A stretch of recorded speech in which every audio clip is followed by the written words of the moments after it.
Oi, gente, tudo bem com vocês? Eu estava aqui refletindo que há um ano minha família e eu estávamos recebendo um diagnóstico um pouco difícil, Covid. Já havíamos perdido algumas pessoas queridas da família por causa dessa doença. E vimos também muitos amigos se despedirem dos seus, alguns amigos partirem para outra vida. Então, foi um pouco assustador, claro.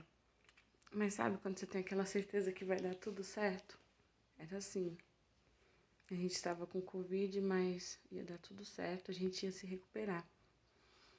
Como de fato aconteceu. Minha avó se recuperou, eu me recuperei, a minha irmã, outros tios e primos se recuperaram, graças a Deus, amigos, parentes.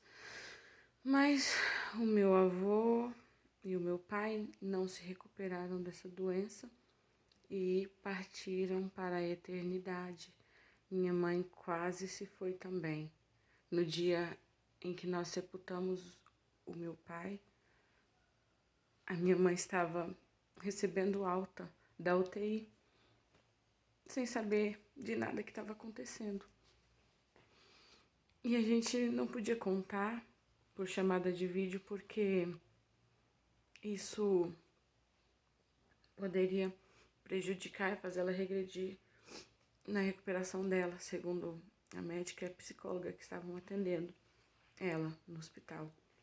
Então, nós pedimos forças a Deus, minha irmã e eu, e fomos encarar essa situação. Mas Deus preparou tudo, preparou o coração da minha mãe e, enfim, sobrevivemos.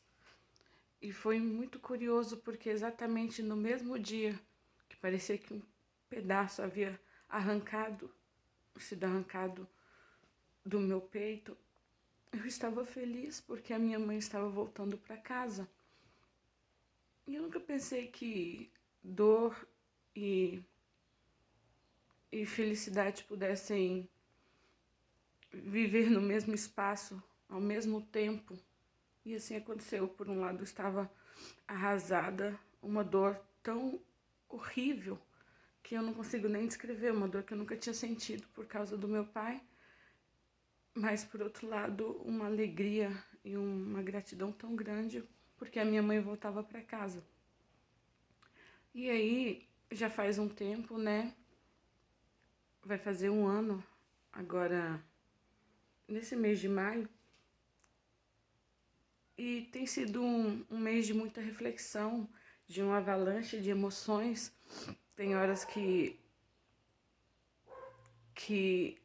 é como se já não doesse tanto, mas tem horas que parece que a dor volta a ser como era antes. Mas o que tem me ajudado muito é entender que Deus fez o que era melhor. Quem somos nós para entender a maneira de Deus trabalhar, né? A nós só resta duas possibilidades. Ou a gente se revolta, ou a gente confia. E eu escolhi confiar, porque sempre, desde que eu nasci, foi isso que eu aprendi dos meus pais, a confiar em Deus em meio às adversidades, porque Ele sempre sabe o que está fazendo. Nós enxergamos de forma limitada, enxergamos como pecinhas de um quebra-cabeça que a gente nem sabe montar, mas Deus já visualiza toda a imagem, sabe? Ele sabe onde cada uma daquelas pecinhas pequenas se encaixam e no fim tudo dá certo. Foi por isso que o apóstolo Paulo escreveu, não sou horrível de referências, mas Paulo escreveu que por enquanto nós enxergamos de maneira limitada, nós vemos como se fosse num espelho embaçado. Mas um dia nós vamos entender, um dia nós conheceremos como por Deus somos conhecidos. Um dia tudo vai fazer sentido E o que é mais lindo em meio a essa história que é trágica, né, pelo menos humanamente falando, é que aqui dentro tem uma certeza tão grande de que a morte não é o fim. A morte é só uma passagem, talvez um recomeço, é um descanso para quem se vai. A dor fica para a gente, mas para aqueles que dormem em Cristo, há descanso, a paz, a alegria, a um cuidado todo especial da parte de Deus para que eles descansem, para que eles aguardem o dia do Senhor, né? O dia em que os mortos em Cristo ressuscitarão primeiro, depois os que estiverem vivos serão arrebatados, transformados e todos nos encontraremos com Cristo nos ares. É o que Paulo escreveu, que nós não devemos ser ignorantes acerca daqueles que já dormem, porque o mesmo Senhor descerá do céu com alarido, com voz de arcanjo, com a trombeta de Deus. Então, haverá um momento de ressurreição, um momento de transformação, um momento de encontro com Cristo ressuscitado, que, segundo a palavra de Deus, foi a primícia daqueles que foram ressuscitados, né? Foi o primeiro que ressuscitou para nunca mais morrer. Outras pessoas na Bíblia, a gente vai ler, foram ressuscitados, mas ressuscitados para encarar a morte novamente. Como foi o caso de Lázaro, por exemplo. Ele morreu, Cristo ressuscitou e ele encarou a morte de novo depois, como muitos outros, mas Jesus foi diferente. Foi a primícia dos que ressuscitaram para nunca mais morrer. E um dia isso vai acontecer também com aqueles que estão descansando em Cristo. Então, a dor da saudade é grande. Sabe aquela vontade de dar um abraço? De poder sentir o cheiro, de poder brincar, falar coisas, sei lá, até bobeiras mesmo. Sim, existe essa saudade. E essa saudade dói. Mas nenhuma saudade e nenhuma dor é tão grande e intensa o suficiente para esconder, para poder sobrepor a confiança de que tudo vai se resolver no final, que tudo vai ser perfeito no final. Nenhuma dor é suficiente para me fazer esquecer das promessas divinas, esquecer de tudo, de todos os sims que Deus já deu, de todo o cuidado dele. Nada é capaz de superar esta fé de que um dia, talvez bem mais rápido do que imaginemos, o grande reencontro vai acontecer. E diante de tudo isso, eu entendo o seguinte: às vezes a gente pede algo com muita fé e quando a gente não recebe, às vezes somos tentados a pensar que a nossa vida, a nossa comunhão com Deus é em vão. Mas quem conhece Cristo de verdade, que já teve a oportunidade de viver um relacionamento pessoal com Deus, sabe que isso é real, isso não é inventado. E Deus cuida da gente de uma forma tão sobrenatural que até os nãos que Ele dá é uma prova de amor, como um pai. Um pai que diz apenas sim para os seus filhos, independentemente das consequências, não é um bom pai. Um bom pai é aquele que sabe impor limites e é aquele que tem coragem de dizer não quando o não é necessário. E é isso que Deus faz com a gente. Quando Ele sabe que algo tem que acontecer de determinada maneira para o nosso próprio bem, porque diz a palavra que todas as coisas cooperam para o bem daqueles que amam a Deus, são chamados segundo o seu propósito. Então, Deus vai dizer não sempre que for necessário, para que lá na frente haja um sim de todo tamanho para os propósitos, para o cumprimento das promessas dele em nossas vidas. O que eu digo com isso é que se perguntasse hoje você queria perder seus familiares, seu pai, seu avô, é óbvio que não. Queria tê-los comigo, mas não a qualquer custo. Se Deus os levou é porque eles estão melhores lá no paraíso, lá no terceiro céu. Então, seria egoísmo de minha parte querer que eles voltassem para esse mundo para sofrer.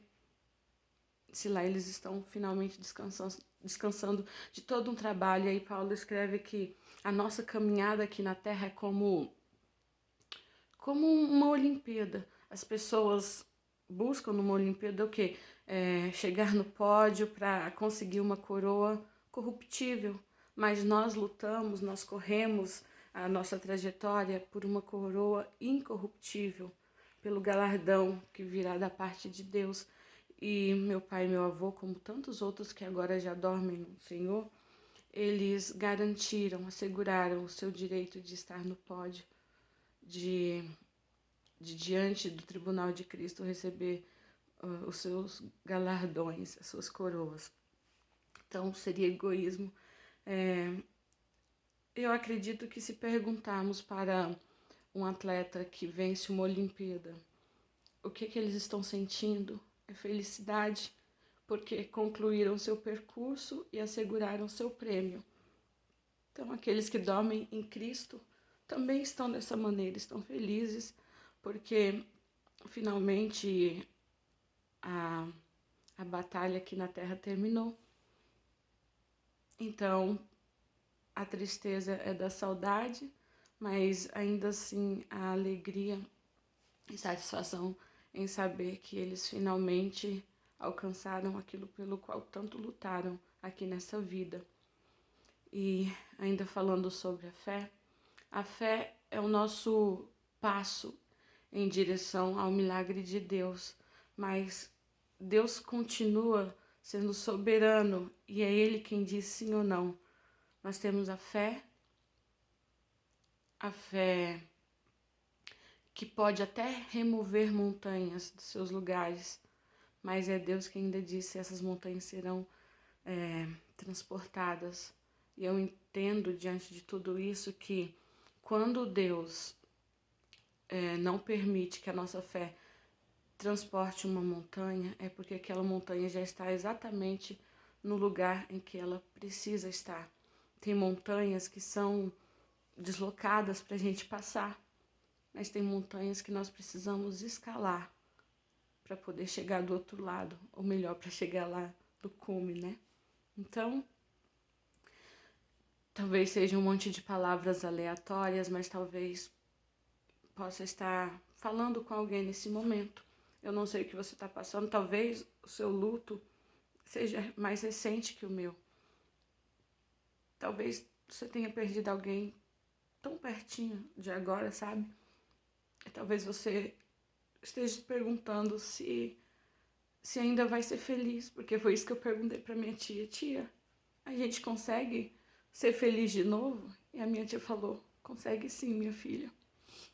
E a gente consegue, de fato, ser feliz novamente. Então, se essa é a tua dúvida, você perdeu alguém e se abriu um buraco no chão, parece que tem um buraco no seu peito e você acredita que isso jamais vai ser consertado, eu te digo uma coisa, a saudade fica, você vai sentir dor sim ao longo do percurso, mas você ainda vai conseguir ser feliz, você vai conseguir sorrir de novo, você vai conseguir seguir em frente, porque é Deus quem sustenta a gente, é aquela força sobrenatural que a gente não entende, a nossa reserva acaba, né? A nossa força acaba, se esgota, mas aí lembre-se daquele versículo que o profeta Isaías escreveu, que diz assim, os velhos, os jovens, todos se cansam, mas os que esperam no Senhor renovarão as suas forças, subirão com asas como águia,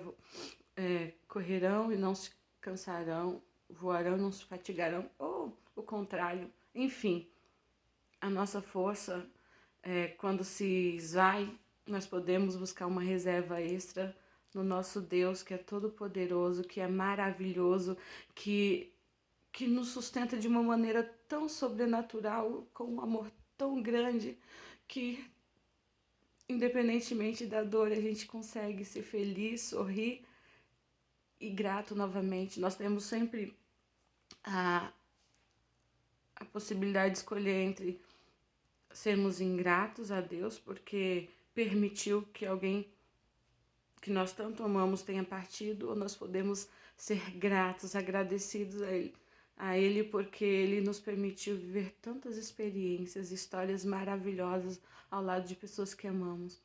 E a esperança, porque a morte não é o fim, a morte é só uma passagem. Fica com Deus. Beijos da UICJ.